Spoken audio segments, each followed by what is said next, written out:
শুভ সকাল সবাইকে। সবাই কেমন আছো? আশা করি সবাই ভালো আছো। আমি মোটামুটি আছি।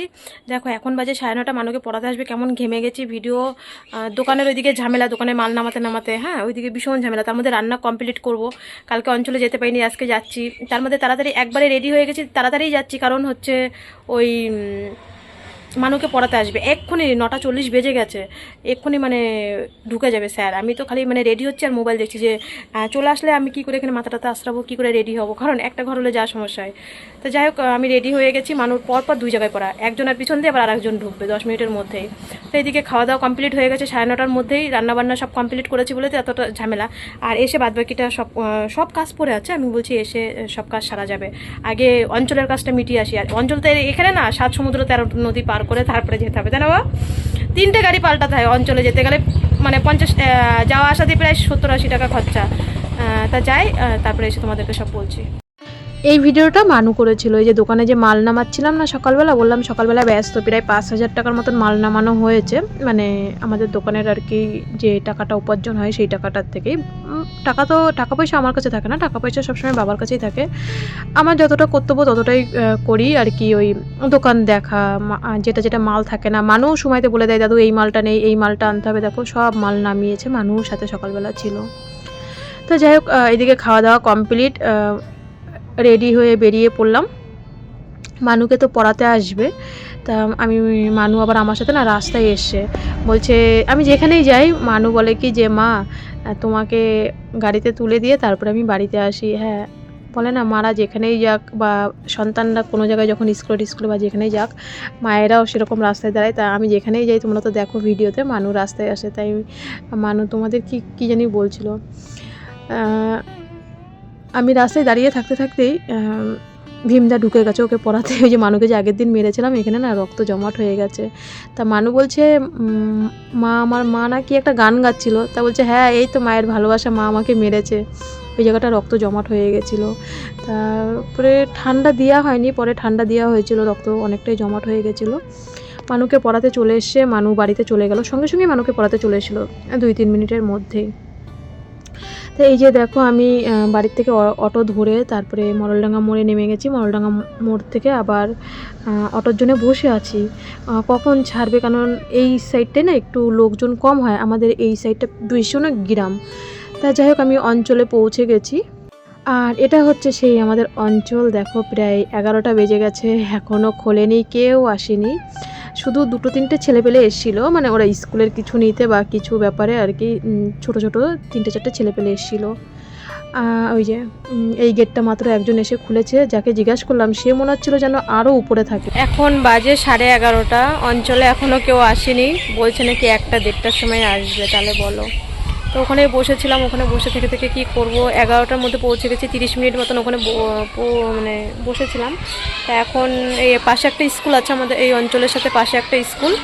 তা এই স্কুলে এখানে আর কি বসে আছে, আর কি করব, তাই এখানেই আসলাম। ওই পাশেই, আমাদের অঞ্চলের পাশেই স্কুল। তো তা ওই স্কুলে অনেক প্রায় 11:15 অবধি বসেছিলাম। 12টার সময় এসে ট্যাক্স কাটলাম। ট্যাক্স কাটার ওখানে গিয়ে প্রায় 1 ঘন্টা দাঁড়িয়ে আছি। প্রায় এখান থেকে বেরোতে 1:45 বেজে গেছে। রাস্তায় এসে আবার অটোর জন্য দাঁড়িয়ে আছি, 1:45 বেরিয়ে গেছে। যেখানে ট্যাক্স কাটতে গেছি উনি তো বিড়ি ফুকেই যাচ্ছে, বিড়ি খেয়েই যাচ্ছে। ট্যাক্স কাটার ওখানেই প্রায় 1 ঘন্টা লেগে গেছে। আর ট্যাক্স কাটতে এসে কি হয়েছে তোমাদেরকে বাড়ি গিয়ে বলবো। তা এখান থেকে এই পদ্মফুলের চাষ হচ্ছিল। অটোতে যাচ্ছিলাম, বলছিল হ্যাঁ নতুন হয়েছে। আমি খড়গপুর মেজদার দিকে দেখেছি, যখন আমি ভেলোরের থেকে আসি ওইদিকে পদ্মফুলের চাষ হয়। তা বলছিল ওই অটোওয়ালা দাদা যে হ্যাঁ এখানে নতুন হয়েছে। দেখতেই পাচ্ছ পুরো একদম মাঠ গ্রামের দিকে আমাদের অঞ্চলটা, অনেক দূর, মানে বলার মতো না। 3টে গাড়ি পাল্টানো মানে বুঝতে পারছো কত দূর অঞ্চল। তা যাই হোক বন্ধুরা, অঞ্চলে আমি যখন মানুষ বিএমটি করি, তোমরা আমার টাইটেল থাম্বনেল দেখলে বুঝবে। আর ভিডিওটা দেখার জন্য অনুরোধ রইল। যখন আমি মানুষ বিএমটি করি, আমি কিন্তু আমাদের প্রধানের কাছে সাহায্য ভেবেছিলাম, আমি চাবো না। তোমরা তো জানো আমি সব জায়গায় সাহায্য চেয়েছি, কেউ দিয়েছে কেউ দেয়নি। 2023-এ আশ্বিন মানে ভাদ্র মাসের লাস্টে, সেই সময় পুজো একদম আশ্বিন মাসের মানে ভাদ্র মাসের লাস্টে পুজোটা পড়েছিল, দুর্গাপুজো। ভীষণ বর্ষা 2023-এর কথা বলছি। মানুষ যখন বিএমটি করব, মানুর বাপি তো ব্যাঙ্গালোরে ছিল, মানুর বাপি দেখো কোনো জায়গায় দৌড়াদৌড়ি কিচ্ছু করেনি, পুরোটা আমি একা করেছি। কারণ সেই ব্যক্তিটা যদি কাজ না করে তাহলে আমি মানে ট্রিটমেন্টের টাকা কোথায় পাবো? মানুর বাপি তো ব্যাঙ্গালোরে কাজ করছিল, আর সেই সময় আমার প্রত্যেক মাসে যেতে হতো, অনেকটা টাকার দরকার ছিল। তা আমি প্রধানের কাছে কোনো দিনই সাহায্য চেতে ভেবেছিলাম যাব না, কিন্তু স্কুলের ম্যামরা তখন 2023-এ দুর্গাপুজোর সময় চাঁদা তুলছিল মানুর জন্যে, মানুর বিএমটির জন্য, ঘোজা স্কুল থেকেও দিয়েছে। আমার ভিডিওটা ভালো করে দেখার জন্য অনুরোধ রইল, স্কিপ করবে না, কথাগুলো তোমাদেরও খুব দরকার এই কথাগুলো জানার। তা আমাদের গাইঘাটা অটো ইউনিয়নে আমি সাহায্য চেয়েছিলাম। ওরা অত বড় অটো ইউনিয়নের থেকে ওদের সামর্থ্য মতন আমাকে 2000 টাকা, আমার শর্ট ভিডিওর মধ্যে করা আছে, 2000 টাকা দিয়েছিল। তা আমি প্রধানের কাছে যেতে চাইনি, বারবারই একটা কথা বলছি, আমাকে অটো ইউনিয়নের ছেলেপেলেরা, মানে এই দিক দিয়ে যে অটোগুলো যায় সবসময় দেখো, ওরা তো আমাকে মোটামুটি চেনে, তখন বলেছিল যে প্রধানের কাছে যাও। তো ওদের কথা শুনে তখন প্রায় বেলা 3:30 বাজে, আমি সকাল থেকে না খাওয়া, আমি মানে গাইঘাটা যে আঙুল কাটাতে পুজো কমিটিতে গেছিলাম, ওখানে কাগজপত্র দিয়েছি, দিক বা না দিক, গাইঘাটা থানাতে গেছিলাম। স্কুল থেকে তখন প্রায় 2:45 বেজে গেছিলো, বেরোতে ঘোজা স্কুলে গেছিলাম, হাঁটু অবধি জল। আমি অঞ্চলে গেলাম, তখন গিয়ে প্রধানকে বললাম যে আমার এরকম মানুর বিএমটি করতে হচ্ছে এত টাকা, এত লাখ টাকা লাগবে। তখন বলছে এখানে এসো কী করতে? আমি কিন্তু প্রধানের কাছে কোনো রকম সাহায্য চাইনি, টাকা চাইনি, আমি চেয়েছিলাম তার হাতটা ধরে।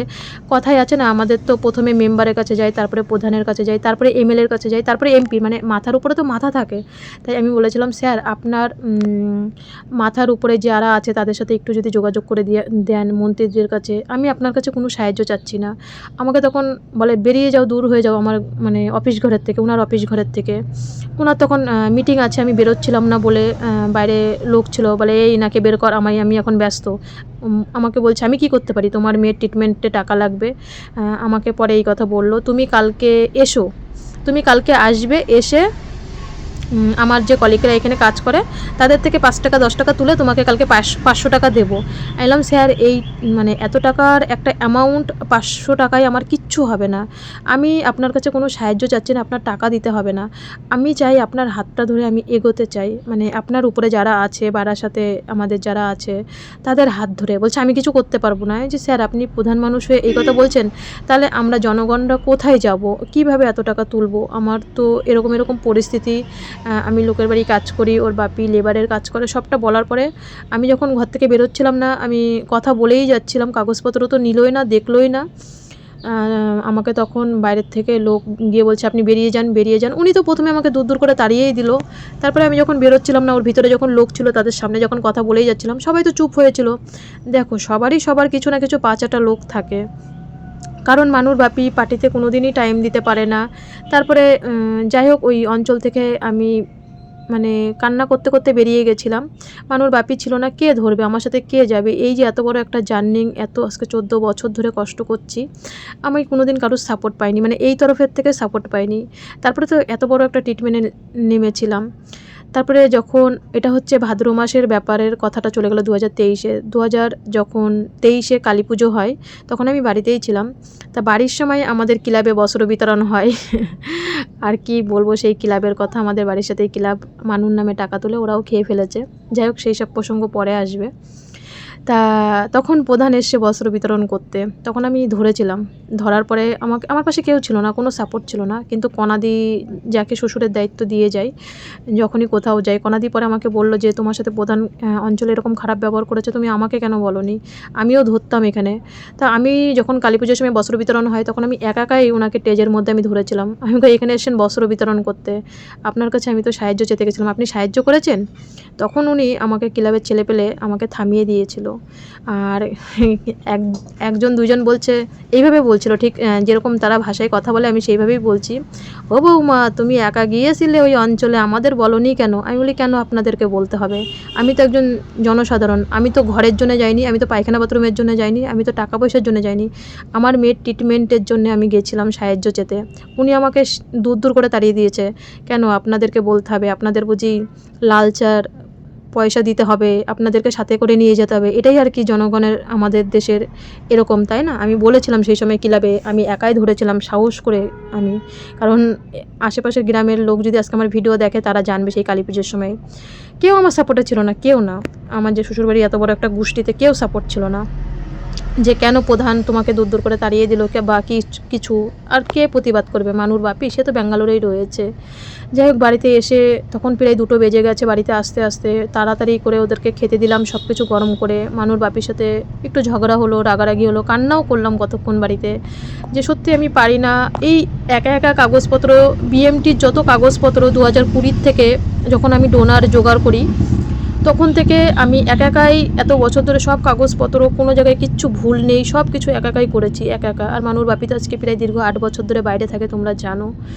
তা মানুষ যখন দুধ গরম করি তখনও আমাকে আদর করছিল, এই হাজার কষ্টের মধ্যেও। এই যে এসে যে মানুর বাপির সাথে একটু ঝগড়া, মানে ওই ফোনে আর কি যা হয়, তারপরে একটু কান্নাকাটি করে আবার কাজ শুরু করে দিলাম। মানুকে আজকে আর ফলের রস দিতে পারিনি, দুধ মানে দুধটা এখন দিলাম বিকাল বিকাল। মাছ ভাতও অল্প খেয়েছিল, যেহেতু এখন বিকালবেলা। মানু একটু রাস্তা থেকে ঘুরে এসে আমাকে আদর করলো। আজকে মানে দেখলে আমি অঞ্চলে গেলাম, আমি 9:30টার মধ্যে রেডি হয়ে গেছি। তা মানুকে 9:40-এ পড়াতে আসে, একদিন আসে 9:40-এ আর একদিন আসে 10:40-এ ভীমদা। তার 9:43-এ এসেছিলো, 3 মিনিট লেটে। সেটা কোনো ব্যাপার নেই, আমি 40-এর আগেই রাস্তায় উঠে গেছি। একটা ঘর তো দেখো, শাড়িটারি পরতে তো মাথাটাতে আসরাতে অসুবিধা হয়, এর জন্য তাড়াতাড়ি আমি চলে গেছিলাম। তারপরে আবার পিছন দেওয়া তপুও ছিল পড়ানো, বললাম আজকে পরপর পড়া। তা যাই হোক, 10টার দিকে আমি অটোটা পেয়েছিলাম, অনেকক্ষণ লেটে পেয়েছি অটো। তা আমি প্রায় 11টার আগে অঞ্চলে পৌঁছে গেছি, তোমরা দেখলে। তা বলছে যে 12:30 1টার দিকে আসবে। তাহলে বলো আমাদের দেশের মানে কি অবস্থা? আমরা জানি আমাদের স্কুল, আমাদের ব্যাংক, তারপরে হচ্ছে অঞ্চল বিডিও অফিস 10:30টার মধ্যে খুলে যায়, 11টার মধ্যে খুলে যায়। সেখানে আসবে 12:30 1টার সময় আসবে। মানে আমাদের সাধারণ মানুষের, সাধারণ জনগণদের জন্যে কোনো মানে সময় নেই, তাদের সময়ের দাম নেই। তারপরে যাই হোক, আমি ট্যাক্স কাটতে গেছি। এই যে আমি যে জায়গাটা বিক্রি করেছি, উনি ট্যাক্স কাটে না, অনেক বছর ধরে সব পুরো বাড়ির ট্যাক্সটাই আমি কাটি, কারণ দরকার তো আমার। 2020 থেকে ট্যাক্স আমি কাটি। সবাই বলে পয়সা দিয়ে দেবে, কেউ দেয় না। আমি যখন 24 সালে বিএমটি করতে গেলাম, 24 সালে ওরা মনে হয় আমার থেকে নিয়েছিল, হ্যাঁ 24 সালে আমার থেকে ওরা ট্যাক্সটা নিয়েছিল। নেওয়ার পরে হচ্ছে ওরা মানে কেটেছিল, যাই হোক আমি জানি না, আমি অতটা জানি না। কারণ বললো যে দলিল ফলিল নিয়ে, আমি বললাম আমার তো জায়গায় নেই, আমি তো পিডাব্লিউতে থাকি, তাহলে আমি কেন পুরো বাড়ি ট্যাক্স দেবো? বললো দলিল নিয়ে যার যার নামে করতে হয় এটা নাকি। তা এবার দিন যে জায়গা আমি যার কাছে বেচেছি, এবার দিন আসুক, আমি তো কিছু করতে পারবো না, মানুর বাপি আসুক, তারপরে বলবো যে আপনি এত বছর হয়েছে জায়গা কিনেছেন, হুমকি দেন কয়েকদিন পর পর ঘর সরানোর জন্য, কিন্তু ট্যাক্স আমি কেটে যাচ্ছি। 2020-তে তোমরা জানো আমি মানুর বিএমটির জন্য, ডোনারের জন্য অ্যাপ্লাই করেছিলাম। তখন থেকে পুরো, কারণ অঞ্চলে তুমি যে কোনো কাগজ আনতে যাবে, যেহেতু আমাদের গ্রামে বাড়ি অঞ্চলে যেতে হয়, আর যাদের শহরে বাড়ি তাদের পৌরসভা, তা ওই আমারই ট্যাক্স কাটতে হয়। 20 সাল থেকে আমি ট্যাক্স কাটছি, পুরো আমি আমার পয়সা দিয়ে 20, 21, 22, 23, 24, 25, 26, এই 26 সাল অবধি মানে কেটে নিয়ে এসছি। তা এখন তো তোমাদের ওই আমাদের মানে আর কি ট্যাক্স এখন এই যে আগে আমি যখন লাস্ট আমি 2023 আর 24-এ কাটি, এখানে মানে এখানে তো দেখো অরিজিনাল ডকুমেন্টসের তো আছে, এর জন্য দেখালাম না, এটা উল্টো দেখাচ্ছি। 20, 21, 22, 23, 24 অবধি আমার এখানে ট্যাক্স কাটা ছিল। তারপরে আমি 24 সালে বিএমটি করতে চলে গেছি, তার মধ্যে আর কোনো ট্যাক্সের কারোর সাথে সম্পর্ক হয়নি। এবার 24, 25, 25, 26 আমার ট্যাক্স কাটতে হবে। তা এবার আমি ট্যাক্সে পয়সা দিয়েছি, পয়সা দেওয়ার পরে মানে কি বলবো, পয়সা দিলাম। এবার এখন তো অনলাইন মানে আর কি হয়ে গেছে, যেমন কারেন্টের বিল ওরকম। তা বলছি মেশিন খারাপ। আমার তখন 1টা বেজে গেছে, বাড়ির কাজ রয়েছে। আমি বলছি মেশিন খারাপ মানে? আমি বলছি উপরে চলে যাও, এই যে লিখে দিয়েছি, এই যে হাতে লিখে দিয়েছি, স্ট্যাম্প মেরে দিয়েছি, উপরে চলে যাও কাগজ দিয়ে দেবে। ঠিক আছে, কাগজ দিল। আমি বসে রয়েছি। আমি বলছি আমার বিলটা তো দেবেন, আমি যে ট্যাক্স কেটেছি। বলছে মেশিন খারাপ হয়ে গেছে। তাই যে আমি কী করবো, আমার ফোন নাম্বার রেখেছে। আমি বলছি আমি ট্যাক্স কাটলাম, আপনি যদি কাগজটা না দেন, আমি তো তক্ক করছি মানে। আর পিছনে যারা ছেলে মানুষগুলো রয়েছে চুপ করে রয়েছে, শুধু ওখানে আমি একা মেয়ে মানুষ ছিলাম। তা কেউ কিছু বলছে না। আমার তো সময়ের দাম আছে, আমার তো মানু বাড়িতে থুয়ে গেছে, আস্তে আস্তে 2টো বেজে গেছে, ওকে 1টার মধ্যে খেতে দিই, আমার তো সময়ের দাম আছে। বলছে আমি বললাম যে ফোন নাম্বার যে নিলেন, আমি যদি বাড়িতে না থাকি, বলে বাড়ি থাকবে না কোথায় যাবে, আমাকে এরকম বলছে। আমি যে আমি কোথায় যাবো, আপনাকে আমি কৈফত দেবো? আমার মেয়েকে নিয়ে আমার ভেলোরে চলে যেতে হয়। মানে ম্যাশিং ঠিক হবে, ওরা আমাকে ফোন করবে, তখন গিয়ে বিল নিয়ে আসতে হবে। আমার যেতে গেলে 50 থেকে 60 টাকা লাগে, 70-80 টাকা লাগে যাওয়া আসার ভাড়া। আমার পয়সার দাম আছে, 10 টাকাও আমার দাম আছে। তাই আমি ভাবি আমাদের দেশের পরিস্থিতি কি, মানে এই কলকাতার কথা বলছি, এই যে অটোতে এসছি ওর বোনের বিয়ে হয়েছে আমাদের এই অভিরামদার ছোট ছেলের সাথে, মানে ওদের বাড়ি পুরোটাই ফ্যামিলি। যেই অটোতে এসছি বলছে দিদি জানো আমি হচ্ছে MA পাস করে অটো চালাচ্ছি আমাদের ঘোজাই স্কুলে, বলছে আমি 10-এর মধ্যে থাকতাম, আমি এখন অটো চালাচ্ছি, গোবরডাঙ্গা কলেজে পড়াশোনা করে MA কমপ্লিট করে অটো চালাচ্ছি। আমাদের বাড়ি যখন জিজ্ঞাসা করলো তো আমি বললাম আমাদের চাতালের ওখানে আমাদের বাড়ি, তখন বলছে দেবকে চেনো? আমি বলছি হ্যাঁ দেবকে চিনি। তা বলছে দেবের মানে আর কি আমি আর কি ওর বইয়ের দাদা আর কি। তা যাই হোক, আমি তাই ভাবছি দেখো একটা আমি ট্যাক্স কেটেছি, ট্যাক্সের রসিদটা যে বের করে দেবে ম্যাশিং নাকি খারাপ, ওরা আমাকে যেদিনকে ফোন করবে সেদিনকে আনতে যেতে হবে। আমি বলছি কি, আমি বললাম আমি যে টাকাটা দিলাম তার প্রমাণ কোথায়, এই যে আমি যে সারা বাড়ির ট্যাক্সটা কাটলাম তার প্রমাণ কোথায়? বলছে এটা লিখে দিয়েছে, যে স্ট্যাম্প মারা আছে এখানে, এখানে ওনার নাম আছে, নামটা বলেই দিচ্ছি, প্রধানের নামটা তো আর বললাম না, গোসাই পদ সরকার, হ্যাঁ নামটা বলে দিলাম যে ট্যাক্স কেটেছে। এখানে আমার শ্বশুর বাবার নাম, দাদু শ্বশুরের নাম, সব নাম দিয়ে লিখে দিয়েছে 2025-2026-এর ট্যাক্স কেটেছি। তা এই হচ্ছে আমাদের দেশের পরিস্থিতি, কিচ্ছু বলার নেই। আমি তাই ভাবি যে মানুষের পড়াশোনা করে কি করে চাকরি বাকরি পাবে, যারা এখন পড়াশোনা করে চাকরির জন্য যারা মানে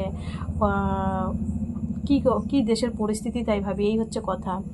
তারপরে ওই প্রধানের ছেলে ছিল, প্রধানের নামটা আর বললাম না, বলছে রাজীব মানে মানুর বাপির কথা বলছে, ও হচ্ছে আমার বন্ধু। আমি বললাম হাই রে আমার বন্ধু রে। তারপরে ঘরের কথাও বলেছি, অনেক বলেছি, আর তাও তো প্রধানের ছেলেকে এই কথা বললাম না যে তোমার বাবা আমাকে ঘাট ধরে বের করে দিয়েছিল, BMTর সময় আমি টাকা চেতে গেছিলাম, ঘাটটা ধরে আমাকে বের করে দিয়েছিল। তা আজকে বলেছিও আমি যে সবার আশীর্বাদ হাজার হাজার, জানে আমি অবশ্যই জানে আমি যে ইউটিউব চ্যানেল করি, কারণ মানুর বাপি মাঝে মধ্যে আমাদের যে ভিডিওগুলো আর কি শেয়ার করে আমি দেখি। তা ফেসবুকে যেহেতু পরিচয় আছে মানুর বাপির সাথে, তাই জানে। আমি বললাম হ্যাঁ আমার হাজার হাজার ইউটিউবের লোকের আশীর্বাদ আছে, টাটা আমার রতন টাটার আশীর্বাদ, তারপরে অরিজিৎ সিং স্যারের হাজার হাজার লোকের আশীর্বাদ, হাজার হাজার লোকের আশীর্বাদ। প্রধানের ছেলে এরকম চুপ করে রয়েছে। ঘরের ব্যাপারেও বলেছি যে ঘরটা কি করে আধা ঘন্টার মধ্যে রিটার্ন চলে গেল, শ্বশুর বাবার নামে ঘর এসেছিলো, 30 মিনিটের মধ্যে ঘর রিটার্ন যায়, চুপ করে রয়েছে। তো যাই হোক এই হচ্ছে আমাদের দেশের পরিস্থিতি। একটা সামান্য মানে ট্যাক্স কেটেছি, সেই বিলটা দেওয়ার মতন ক্ষমতা নেই। ওরা জবে ফোন করবে তবে আমার আনতে যেতে হবে, আবার বলছে বাড়ি থাকবে না, যাবে কোথায়, আর কি বলবো। তা যাই হোক আজকে আমি যে অঞ্চলে গেছিলাম, প্রধানের সাথে দেখা হয়নি, ওর ছেলে ছিল, মানুর বাপির নাকি বন্ধু। হায়রে আমার বন্ধু, যখন BMT হয় ওই যে আজকে প্রধানের ছেলে ছিল মানুর বাপি, মেসেঞ্জারে অনেকবার মেসেজ করেছিল কাগজপত্রের জন্যে, তখন দেখতো না মেসেজ বা রিপ্লাইও দিত না। তা যাই হোক ওই বলে না বন্ধু, আমি বলি হ্যাঁ ওরকম বন্ধুর আমার কোনো দরকার নেই, সে যারই বন্ধু হোক। তো এইদিকে দেখো মানু হচ্ছে পড়াশোনা করে ও হাতের কাজ কিছু করছে। যাই হোক ফোন দেখার থেকে হাতের কাজ করা ভালো। আর আমার মন মেজাজও খারাপ ছিল, ভিডিও পোস্ট করতে পারিনি। অঞ্চলে অনেক কথাই বলেছি প্রধানের ছেলেকে, তাও তো বলিনি এই কথা যে তোমার বাবা আমাকে এখান থেকে বের করে দিয়েছিল, এই কথাটা বলিনি। তা মানুর বাপি বলছে তুমি তখন এই কথাটা বললে না কেন? আমি বলছি আমি বলিনি ওই কথাটা। যে ওই দিনকে তো আমি অঞ্চল থেকে আসার পরে মানুর বাপির সাথে আমার একটু রাগারাগি হয়েছিল, তারপরে মানু আর কি ফোন করে সবটাই বললো যে মা আসতে অঞ্চল থেকে লেট হয়ে গেছিলো, এর জন্যে মা আর একটু মাথাটা গরম ছিল, তুমি সেই মুহূর্তে ফোন করেছো, সেই মুহূর্তের জন্যই মা আর কি তোমার সাথে রাগারাগি করেছে। মানুকে দুধ খাওয়ানোর পরে আমি আবার এদিকে রান্না করতে যাব, মানে দুধ দেওয়ার পরে ও পড়াশোনা করে হাতের কাজ করতে বসেছে, আমি এদিকে চলে গেছি রান্না করতে। রান্না তো করতে হবে, মানু আজকে সেরকমভাবে মাছ দিয়ে ভালো করে ভাত খায়নি, বলছে আমাকে রাত্রিবেলা সোয়াবিন করে দেবে। তাই আমি বললাম ঠিক আছে সোয়াবিন করে দেবো। ওইদিকে বাইরে অনেক কাজ পড়েছিল, দেখো সেই আমি 9:30 ঘর থেকে বেরিয়েছি আর এসছি 2টোরও পরে। তারপরে এসে আমি খাওয়া দাওয়া কমপ্লিট করে মোটামুটি সব কাজ কমপ্লিট করে ভিডিও পোস্ট করে আমার অনেক কাজ বাকি ছিল। আমি আজকে 2বার স্নান করেছি, একবার তখন করেছি, আবার সন্ধ্যেবেলা সব কাজ সেরে সেগুলো আর ভিডিও শেয়ার করতে পাইনি, কারণ ওখানে ছিলাম সারাদিন। এসে ফোনটাও তো একটু চার্জ দিতে হয়, মানুষ একটু দুপুরবেলা খেয়ে দিয়ে ফোন দেখেছে, আমি ভিডিও পোস্ট করেছি, ফোনে চার্জ ছিল না। তারপরে সন্ধ্যেবেলা আরও কাজ ছিল, এগুলো করে আমি আবার স্নান টান করে এসেছি, কলপারে পরিষ্কার পরিচ্ছন্ন করে। যখন পারি তখনই করি, কিছু করার নেই। আর এই যে আবার রাত্রিবেলা সোয়াবিন ভাত করলাম। সোয়াবিন রান্না করলে তো মানু বলে মা একদম স্কুলের মতন পাতলা সোয়াবিন করবে। আর মানুকে যখন ভাত দিচ্ছি এরকম বলছে, স্কুলে যেমন বলতো আন্টি আর একটু ভাত দাও না, মানুও আমাকে বলছে আন্টি আর একটু ভাত দাও, আর একটু ভাত দাও। আমি তো হেসে পাগল হয়ে যাচ্ছি, আন্টি আর একটু তরকারি দাও না আমাকে বলছে। তা বলছে মা খুব মিস করি প্রাইমারি স্কুলের জীবনগুলো। আমি বলছি হ্যাঁ। তা বলছে যে রাখি, রানী আমরা যে একসাথে পড়াশোনা করতাম। মানু আর কি ওই পড়াশোনার কথাই বলছে খেতে বসে। তা আমি বাবাকে ভাতটা দিয়ে এসে মানুকে তো আগেই দিয়ে দিলাম, আমার কটা ভাত বেড়ে নিলাম। বাবা আবার এসেছিলো কল পারে, বাবা বলছে আমার কাছে দিয়ে দে, তোর আর যেতে হবে না। তাই বললাম ভালো হলো, তাহলে তুমি ভাতটা নিয়ে নাও। তা বাবার ভাতটা গুছিয়ে নিলাম সুন্দর করে, আর আমার ভাতও কটা বেড়ে নিলাম। তো যাই হোক বন্ধুরা, আমি কিন্তু মানে কোনো রকম কোনো সাহায্য পাইনি। তোমরা আমাদের এই বলো প্রধান বলো বা এমএলএ বলো, আমি যেটা সাহায্য পেয়েছি একমাত্র দিদির থেকে 1 লাখ টাকা সাহায্য পেয়েছি, সেটা 2023-এ। সিএম পিএম থেকে পাওয়ার অধিকার সবার আছে, সেটা হসপিটালেই করে দেবে সব কিছু কমপ্লিট। তাছাড়া আমি কোনো রকম কোনো সাহায্য পাইনি। আমি ওই এমএলএ বলো এমপির বাড়িতে যেতে যেতে আমার মানে শুধু পয়সা খরচা হয়েছে, কিন্তু কোনো রকম কোনো সাহায্য পাইনি। যাই হোক বন্ধুরা, তোমরা তো আমার পাশে ছিলে, তোমরা এইভাবেই আশীর্বাদ করো, আমাকে একটু সাপোর্ট করো সবাই। আমি আজকে প্রধানের ছেলেকে এমন কথাও বলেছি যে আমার ইউটিউব ফ্যামিলি আমাকে পুরো সাপোর্ট করেছে। আমি তোমাদের কথা সবসময় বলি, আমি যেখানে যাই পুরো আমার ইউটিউব ফ্যামিলির কথা আমি সবাইকে বলি, সবাইকে। উপরওয়ালা ভগবান জানে।